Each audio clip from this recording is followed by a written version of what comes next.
Hello बच्चों, let's see the question. The question is in order to increase the volume of a gas by 10%, the pressure of the gas would be. So first of all, let's get understand the key concept here. So key concept जो हमारा use होगा इस question में वो use होगा Boyle's law. सो Boyle's law हमारे पास क्या कहता है, जब भी हमारे पास एक तो मास कांस्टेंट हो और हमारे पास temperature, mass of gas and temperature, जब ये दोनों चीज हमारी कांस्टेंट होती हैं तो हम क्लियरली एक बात को कह सकते हैं कि जो हमारा प्रेशर है वो इनवर्सली प्रोपोर्शनल टू वॉल्यूम है. मतलब हम यहाँ पर लिख सकते हैं जो P इंटू वी का प्रोडक्ट है वो कांस्टेंट के बराबर है. दैट इज, लेट से कोई कांस्टेंट है के, so we can also write P1 V1 is equal to P2 V2. Okay, so यहाँ पे हमें दे रखा है इनिशियल प्रेशर को. लेट सपोज P इनिशियल को मैं कह रहा हूँ P, या फिर P1 को मैं कह रहा हूँ P, क्योंकि इनिशियल प्रेशर है. V1 is equal to my V.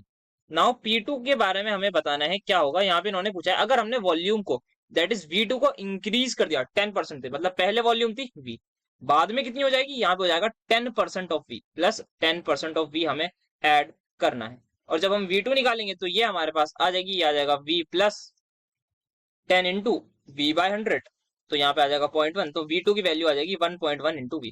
तो अब हमें P फाइनल निकालना है. हमें V1 पता है, V2 पता है, और हमें बताना है जो P फाइनल है वो कितने परसेंट डिक्रीज हुई है. तो यहाँ पे हम देख सकते हैं P1 हमारे पास P है, V1 is equal to this. P2 हमें निकालना है और V2 की वैल्यू है 1.1. तो यहाँ पे हम देख सकते हैं जो हमारे पास P2 है, यहाँ पे क्लियरली ये कैंसिल हो गया. तो P2 हमारे पास आ गया P अपॉन 1.1. तो यहाँ पे क्या हुआ, यहाँ पे हमें पता लगा जो हमारा P2 है दैट इज फाइनल प्रेशर, वो किसके इक्वल है, P डिवाइड बाय, या फिर हम यहाँ पे कह सकते हैं is equal to 10 times P by. तो ये हमारे पास आ गया. और हम इसको जब कैंसिल करेंगे तो जो P2 है हमारे पास वो इज इक्वल टू हो जाएगा अप्रोक्सीमेटली 0.9 टाइम्स किसका, P का. तो यहाँ पे हम इसको कह सकते हैं, इसको जब मैं कैंसिल करूंगा तो 11 वन जा, तो 11 जीरो लगाना हो तो 0.9 लिखना होगा यहाँ पे. तो 0.9 टाइम्स हो जाएगा. तो मतलब कितना परसेंट डिक्रीज हो गया, हम देख सकते हैं इनिशियली जो प्रेशर था हमारे पास, जो P इनिशियल था जिसको मैं P1 कह रहा हूँ, वो इक्वल था P के. और जो हमारे पास P फाइनल है वो कितना आ गया, वो हमारे पास P फाइनल आ रहा है 0.9. चाहे तो हम इसका परसेंटेज के टर्म से निकाल सकते हैं, that is delta P divided by P into 100. तो P final minus P initial क्या हो जाएगा, 0.1 P divide by P into 100.